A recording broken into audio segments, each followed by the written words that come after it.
When it comes to horse racing, you can never have too much information. With Twin Spires, you can...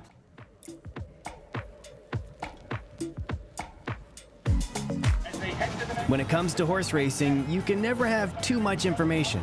With Twin Spires, you can place your bets with confidence. Whether you use handicapping insights, like our Brisnet speed ratings, prime power and past performances, the guidance of our experts' top picks, or just choose a name that catches your eye.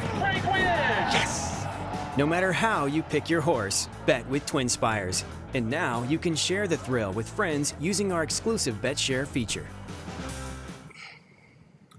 Hey, racing fans, Joe Kristufek and Kevin Kilroy joining you. Just 3 more weekends left in the spring racing season here at Churchill Downs before the scene shifts to Ellis Park in Henderson, Kentucky, and also in the Churchill Downs family to Colonial Downs in Virginia as well. And Kevin, we got a couple of stakes on Saturday. It is Downs After Dark. It is a yacht rock theme. I will be dressed to the occasion that night. Looking forward to it. Looking forward to the music. Looking forward to the great racing and the festivities. Yeah, sadly I won't be there, but I might be on a boat, Joe. I'll be in Southwest Missouri with a family reunion, and there's talk about a pontoon boat, so I'll have something like that on. All right, awesome. Maybe we can FaceTime and freaking share hearty adventures, so to speak. 10 races on the Saturday card. We got a couple of stakes. The Monomoy Girl is first up in race number 5, kicks off that 20-cent Derby City 6. And as we continue to rock on here at Churchill Downs on Twilight Thursday, Kevin, it continues to grow. It's rapidly approaching 200,000. This 5th race is a mile and a 16th for the 3-year-old fillies, and a couple of horses we're very familiar with from their races at Fairgrounds and also here at Churchill Downs. Our Pretty Woman exiting at 11th place finish in the Kentucky Oaks, and Intricate, who was one of the early favorites for the Kentucky Oaks, offered dominant win in the Goldenrod. She was second in the Rachel Alexandra, but a disappointing 5th in the Fairgrounds Oaks. Reportedly had a dirty scope after the race. Brendan Walsh has been meticulous in getting her back to the races. Now these horses beating the Monomoy Girl against some horses that are eligible for first-level allowance races. Yeah, and they're going to get bet with that in mind, right? I mean, I wouldn't be surprised if either Our Pretty Woman or Intricate won this. Definitely very talented fillies in the right hands. As you mentioned, Intricate, possibly just a little bit of mucus, right? That helped, that hurt her from kicking home there late. It wasn't herself. You got to think she'll be ready to roll, but also she's a little bit unproven. She really didn't step forward like we thought she would at Fairgrounds over the winter, but the talent has always been there. The high praise and the confidence in her has always been there, and she could be ready to roll and she could be dangerous. Our Pretty Woman, she was definitely when I was very interested in the Oaks, and she had that outside post forward speed against a tough pace. That's a very difficult position. I'm not sure how much they thought they could win from out there. So that was a tough spot. If she's ready to roll in here, she could get it done for sure. But these are good opportunities to take shots against some fillies that haven't made their name on the national scene yet. So I'm going to do that. All right, we're going to talk a little bit more about Our Pretty Woman, then we'll go to your top pick, who happens to be my long shot here in the Monomoy Girl. I like Our Pretty Woman, Kevin. You mentioned the Kentucky Oaks post 14 of 14. Was 6 wide in the first turn, 4 wide on the backstretch. Got an unaggressive ride from Joel Rosario. Now you get an inside draw against a shorter field of weaker competition, and Steve Asmussen puts up Luis Saez. So, this is a send mission from the inside. She was very good when she ran second in the Fairgrounds Oaks. At the Fairgrounds, the recent workouts have been solid. 3 consecutive 5 furlong moves, a 101 and change. I think she's ready for this race. I think we know what she is and what she can be. We know what Intricate can be, but I'm not sure I know what she is right now. Yeah, that's it, though. And she's going to be a short price for sure. Yeah, she should be able to get to the lead there. Saez does team up well with Asmussen. He gets the call at the right times on the right horses. Who's going to give her pressure, though? I think that's one of the big questions. Marisol Sugar could be one who does it. Lucky Speech, Promise Me an Empire. They should be making things a little bit uncomfortable for her. But if she can command that lead and have it comfortably, yeah, definitely dangerous. Promise Me an Empire has been very consistent in her young career. 7 starts, has hit the board in 6 of them. Just the one win. It came back at Churchill Downs over the 1-turn mile in late November last year. Third last out, Kevin was hustled out of the gate, got a great pocket trip, was out kicked late by Sidamara and Sedona. But I got a feeling that could be a key race for the level moving forward. Looks like we may have lost Kevin here, but you'll see Promise Me an Empire finishing third here on the outside at Sidamara with that late closing kick. And hanging on for third there is Promise Me an Empire. Just simply got out finished late in that particular race, Kevin. And she certainly got some upside moving forward here. She's 10-1 on the morning line. Interestingly enough, Joel Rosario, who has been riding Our Pretty Woman, has the call on Promise Me an Empire. There we go.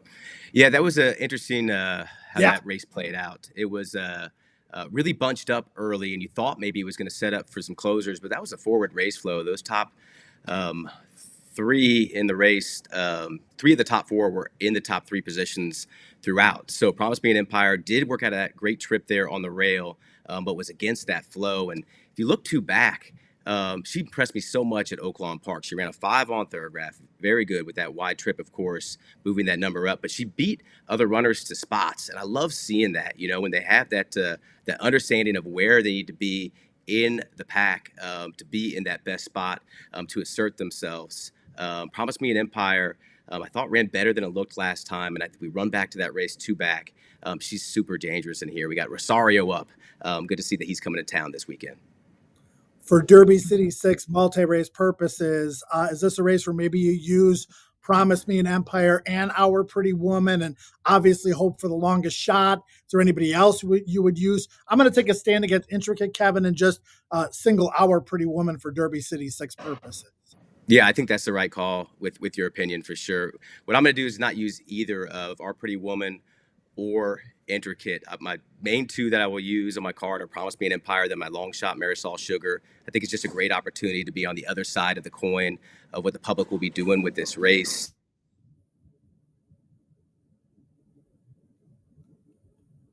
Yeah, Marisol Sugar sort was of a fluke in terms of just beating runners off the turf, but I don't want to get beat by that one. Band of Gold, I've just had questions about, so really good. Most of my plays will be through the 1 and the 5. All right, so Kevin's on top with Promise Me an Empire, who is going to be my price shot in the race. I think Our Pretty Woman maybe could be utilized as a free space here.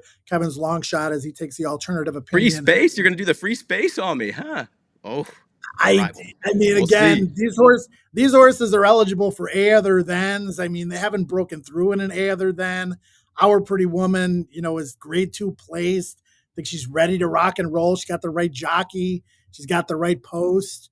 Like sometimes I just believe in taking what the race gives you, and I think what the race gives you here is Our Pretty Woman. So we'll see how it plays out. Yeah, 3-year-olds, though, you want to look for them to keep on improving, and that's, I think, always a good opportunity for value. So this is that time of year for sure that they're continuing to put themselves on the map. All right, race 7 is the Chorleywood. Completely different ball game here, Kevin. 1 mile and 3/8, 11 furlongs on the turf for the older males. We got the 3-year-old fillies on the dirt in the earlier stake. This one kicks off the late pick 4. 10 races on the Downs After Dark agenda.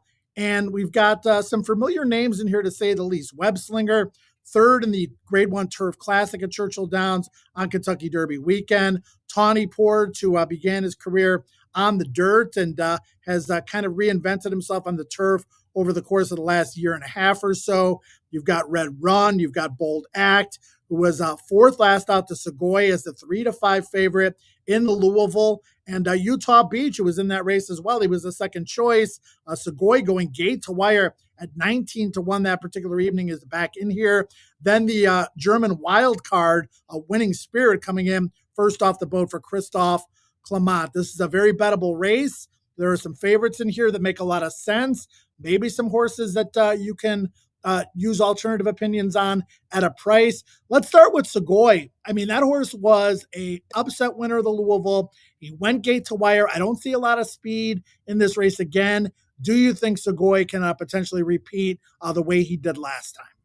Yeah, I mean, absolutely. Segoy has just been a win machine, right? Just has been able to hold form so nicely and did move forward on that turf effort, right? So Yeah, it's Leparoux just gave a masterful ride last time. That perfect setup that you want for your front runner, where was able to get out to that lead, make assert himself or her on the command, and uh, then slow them up, right, and really get them sort of lulled in, and then steal some links, right, and then definitely had enough to finish it off. So he could do that again for sure. I don't know who's going to be going with him in this one. Yeah, I mean, Bold Act is a total whack job. He broke terrible. He was 4 wide, 5 wide, 6 wide. He was wide the whole way. He made a bid at Segoy, but just, left himself with too much to do and lost too much ground. He's 3-1. He rates a chance back in here as well. And you look at Utah Beach, who was bet in that race. Kevin ran 5th, but he didn't get off to a great start. He got shuffled back. He was wide too, but when the real running began, I don't think he punched home the way I would have liked to have seen, despite the trouble in the race. So I'm kind of sort of against the horses exiting to Louisville. Where did you land in here? Yeah, my top pick is Tawny Port. This is one that I think should just work out the perfect trip. I like that Florent Giroux is up on this one. I do see Segoy getting to that lead, and I think Tawny Port should be getting where he likes to be, which is in that stocking spot. Last race, that was obviously a very tough field, and finishing 4th in here. And it was as strong out of a field as you'll ever see, almost single file, covering about 20 lengths between them. So Tawny Port was farther back than usual and just couldn't get it done against that flow, as we saw the 8 and 9 basically carousel around. I think we'll be in a great position. I think this distance suits him perfectly, and we'll see if he can get the win. The one con is he just hasn't been trustworthy on the win end, but today could be his day. Yeah, I'd definitely give this horse a chance because I agree with you that he's going to get the right trip, getting first run on some of the deeper closers in here, including my top pick, Web Slinger, for Jose Ortiz and Mark Casse. He's run very well on the Churchill Downs turf course in the past. 2 wins from 3 starts and a third, including last time out, Kevin, in the Grade 1 Turf Classic behind 2 very legitimate foes in Program Trading and Naval Power. I thought he may have moved a little bit too soon after a trouble beginning that they got shuffled all the way back to last, made a threatening move, was second here in the stretch, winds up getting past and finishing 3rd in this particular spot. But Web Slinger's got the resume. I like the 11 furlong distance for him. Should be able to save some ground from the inside. Jose Ortiz obviously riding well, having won his career 3,000th victory last week at Churchill Downs. And this is a horse that I was kind of skeptical about early in his career. He's proven to legitimize himself to me. He always brings his A game and probably brings his A+ game here at Churchill. Yeah, he's one of my favorite turf runners out there. His late mood is just electric, and he does often make it in the turn, which can leave him just maybe a touch flat to really finish the deal there late, or he runs into too much trouble coming up at the top of the stretch and coming up behind horses. But yeah, he was against the flow. His second and third positions throughout were able to get it done ahead of him on the rail there last out while he was coming from the back. But that is how he likes to run, and he's going to be up against it in terms of the pace. So at a short price, I definitely think he'll get a piece in here, Joe. But I want to try to knock him from that top spot. All right, so a horse that finished behind Web Slinger, 8th in the Turf Classic, off of a little bit of a break, couple of months off, is Anglophile, a marooned post position number 11 here. But we know this horse is capable. He's 12-1 on the morning line, and I know you have some interest in him. Yeah, I think you got to wonder, what's he going to work out in terms of a trip? Is he going to drop to the back and just try to save ground? Is he going to get caught wide? With Segoy drawn right to his inside, I think Declan Cannon could give a pretty heady ride and try to follow that one into the clearing that Segoy creates and be able to work out either a nice tracking spot or a nice stalking position. He was going shorter than he likes to last time. He has proven to run better second off the layoff. A 4-year-old, still improving. I think this one could be in a good position to strike at a price. I want to use him more underneath, but I do think that he could be very dangerous here. We'll see if Brian Lynch and Declan Cannon can team up for another win. Like I said, a lot of very familiar names in this field, the Chorleywood. One is the wild card in the field, the German Invader, that is winning spirit for Christoph Clement, first off the boat. Horse was 4th in the German Derby behind a nice horse and Fantastic Moon in a 20-horse field. came back last out in a stake race in Germany late August Der of äußere last year. Flügel dort, I Watch Fight this for Lips mit rally Winning from Spirit sofort Winning da, Spirit. Kamuri He Diamond, just dann in den Tuya läuft ein Riesenrennen dahinter, erst Padre Palou und Wild Run, Winning Spirit auf dem Siegesrad, Fragezeichen, Kamuri Diamond, dann in den Tuya und dann I Fight for Lips, der kommt auch nicht mehr weiter, Winning Spirit ist vorne, Winning Spirit vor Kamuri Diamond, dahinter ist es Tuya, innen dann außen, I Fight for Lips, Winning Spirit erwartungsgemäß völlig souverän gegen Kamuri Diamond, dahinter ist es Tuya sogar noch auf Stalker or a little bit further out the back type closing horse.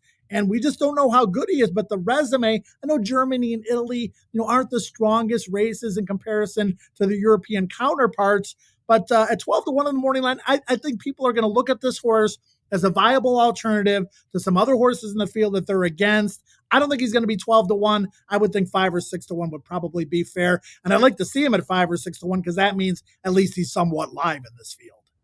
Yeah, I love that you went and watched the races from over there, Joe. That's fantastic because he does look like he has a nice move on the turf there. Just, absolute wild card for me. But I do know that Soldier Hollow, the sire, also produced Virginia's Joy, who was quite nice, did translate to North American turf racing really well for Chad Brown. So this one could be dangerous. It'll be interesting to watch the price to see how this one gets bet.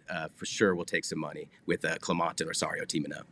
All right, that's race 7, the Chorleywood, the Monomoy Girl, race number 5 of 10 on a Downs After Dark Saturday at Churchill Downs. Again, the theme is Yacht Rock. Hope you can join us in person. If not, the place to play is Twin Spires. Watch for those money back offers, the eligible races on Saturdays. And honestly, Thursday, we have the leaderboard competition, more on that in a moment, but Fridays, Saturdays, and Sundays here at Churchill Downs, that money back offer through the end of the meet. And Kevin, the leaderboard competition tonight at Churchill, we do have a Twilight Thursday 8-race card.